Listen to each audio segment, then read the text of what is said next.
രാജ്യത്തിന്റെ പുരോഗതി ആ രാജ്യത്തെ സ്ത്രീകൾ ആർജിക്കുന്ന പുരോഗതി എന്ന് പറഞ്ഞ ഡോക്ടർ B.R. അംബേദ്കർ എഴുതിയ ഭരണഘടനയിൽ എനി പേഴ്സൺ എന്നാണ് എഴുതിയിരിക്കുന്നത്. സ്ത്രീ എന്നോ പുരുഷനെന്നോ ക്യൂർ ഒന്നും എഴുതിയിട്ടില്ല. ആ ബാലവൃദ്ധം സമൂഹങ്ങൾക്കും അതിനു വേണ്ട ശബ്ദം ആര് ആംപ്ലിഫൈ ചെയ്യുന്നോ അവർ ഫെമിനിസ്റ്റുകളാണ്. ഇദ്ദേഹം ചോദിച്ച ഒരു ചോദ്യമുണ്ട്. ഈ ലോകത്ത് വോട്ടവകാശം മുതൽ സ്ത്രീകൾ പൊരുതി തന്നെയാണ് നേടിയത്.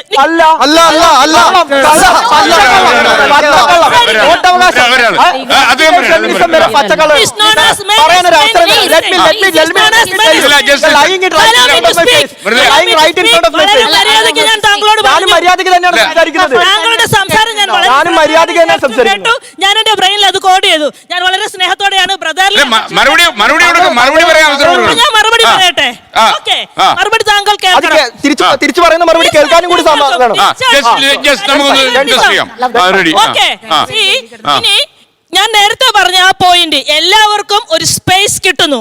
സോ ആദ്യകാലങ്ങളിൽ ക്യൂർ എന്ന ഒരു ടേം നമ്മൾ ഐഡന്റിഫൈ ചെയ്തിട്ടില്ല. ഞാൻ ലോകത്തിന്റെ അടിസ്ഥാനത്തിലാണ് പറയുന്നത്. പുരുഷന്മാരും സ്ത്രീകളുമായിരുന്നു ആ സമയത്ത് അന്ന് ഐഡന്റിഫൈ ചെയ്തത്. ആ സമയത്ത് സ്ത്രീകളിൽ നിന്നാണ് നേരിട്ടുള്ള വിവേചനം അനുഭവിച്ചത്. സ്ത്രീകളായതുകൊണ്ട് അവർ ആംപ്ലിഫൈ ചെയ്തു. അതുകൊണ്ട് ആ ടേം അറിയപ്പെട്ടത് ഫെമിനിസം.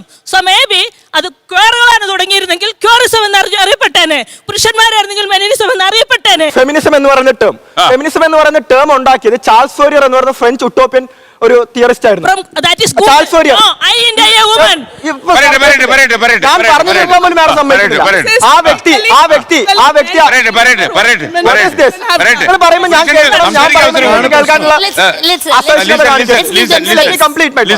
ആ പുള്ളി അത് എഴുതിയത് തന്നെ ഒരു എന്താ പറയാ വേശ്യാലയത്തിനെ ഡിഫൈൻ ചെയ്തിട്ടാണ് ആ ഒരു വാക്ക് തന്നെ നിർമ്മിച്ചിട്ടുള്ളത്. കോയിൻ ചെയ്തിട്ടില്ല ഫെമിനിസമേ എന്ന് പറയുന്ന വാക്ക്. പിന്നെ നിങ്ങൾ പറഞ്ഞു വോട്ടവകാശം സ്ത്രീകൾക്ക് നേടിത്തന്നത് ഫെമിനിസം ആണെന്ന്. എമിലിയ പാങ്ക്രസ്റ്റ് പോലും തുടങ്ങി വെച്ച ഫസ്റ്റ് വേവ് ഫെമിനിസം വോട്ടവകാശത്തിന് വേണ്ടിയിട്ടായിരുന്നില്ല തുടങ്ങിയത്. ആ സമയത്ത് ടാക്സ് കൊടുക്കുന്ന എസ്റ്റേറ്റ് ഓൺ ചെയ്യുന്ന ഏതൊരു വ്യക്തിക്കും വോട്ടവകാശം ഉണ്ടായിരുന്നു.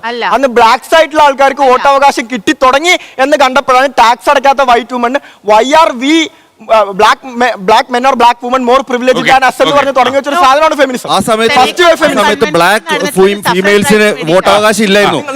ഒരു കൂട്ടം വെളുത്ത സ്ത്രീകൾ നടത്തിയ ഒരു മൂവ്മെന്റ് മാത്രമായിരുന്നു ആ സമയത്ത്. ബ്ലാക്ക് സൈഡിലുള്ള സ്ത്രീകൾക്ക് വോട്ടവകാശം ഇല്ല. അവർക്ക് കിട്ടുന്ന 1965 19th അമെന്റ്മെന്റിലാണ് നിങ്ങൾ ഈ പറഞ്ഞ കാര്യം നടക്കുന്നത്. ആ സമയത്ത് ഈ പറഞ്ഞ പോലെ അവര് ഒരു കൂട്ടം വെള്ള സ്ത്രീകൾ അവർക്ക് വേണ്ടി മാത്രം നടത്തിയൊരു പരിപാടിയായിരുന്നു ഈ ഫെമിനിസം എന്ന് പറയുന്നത്. അവിടെ എല്ലാവർക്കും വോട്ടവകാശം കിട്ടിയിട്ടില്ല. അതിനെതിരെ ഈ ബ്ലാക്ക് ഫെമിനിസം ഉണ്ടായിട്ടുണ്ട്.